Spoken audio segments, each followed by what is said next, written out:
Hi, boys and girls. I have another story for you today. This one is called Cindy Moo, and it is written by Lori Mortensen, and it's illustrated by Jeff Mack. That means Lori Mortensen is the author. She wrote the words.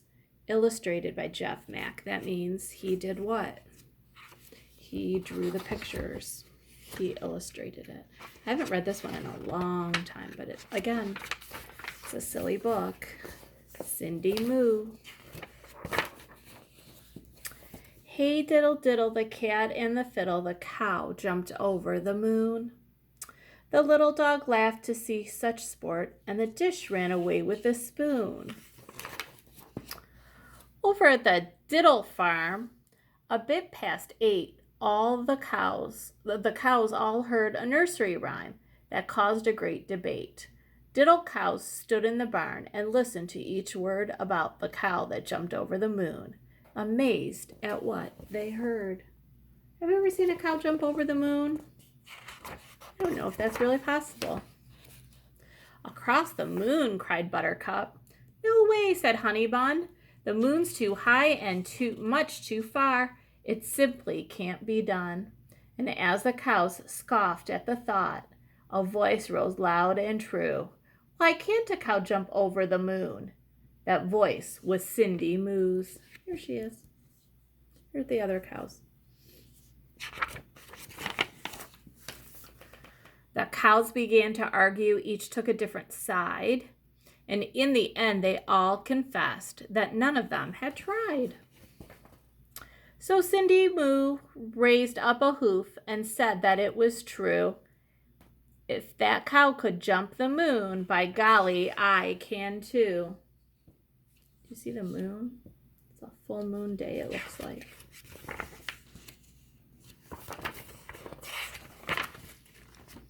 As Cindy Lou waltzed to the field, the others gathered round. She jumped that moon with room to spare in one grand bovine bound. She pawed her hooves, she shook her head. She ran and picked up speed, and with a mighty moo, she jumped. Look at that. You think she's going to make it to the moon? Uh-oh. Across a prickly weed. Look. Told you so, said Honeybun. Too bad, said Buttercup. Cows weren't meant to jump the moon. Why don't you just give up? But Cindy Moo ignored her friends. She'd made a solemn vow. She'd jump across the silver moon as soon as she knew how. I wonder if she's going to try to figure it out. The next night, after grazing, she caught a stunning sight. The moon was perched upon the hill, a ball of silver light. Cindy Moo let out a snort and charged up to the top. But when she reached that grassy peak, she skidded to a... What do you think's going to happen? Uh-oh, she stopped.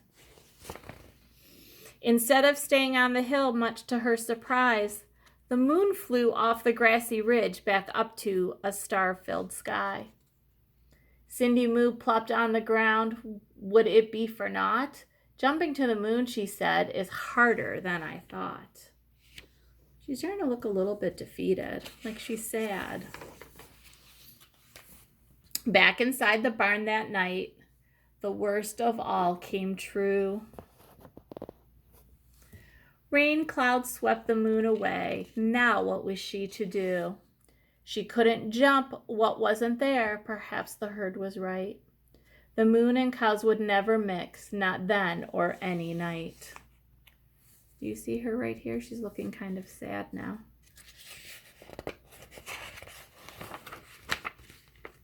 But late that night when raindrops stopped, she peeked outside and found the moon had slipped down to the earth upon the rain-soaked ground. Do you see it in the puddle? Think about it for a minute. Is that really the moon? Think about what it might be.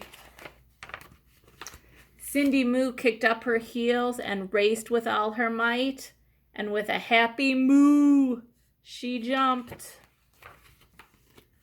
across across the moon that night. Did she jump across this moon? No, that one was too high. Did she jump across this one? She made it. Her friends came out and marveled much. "Ms. Moo, you've done it now. A cow can really jump the moon as long as she knows how." Now all of a sudden, instead of being sad, she's happy again.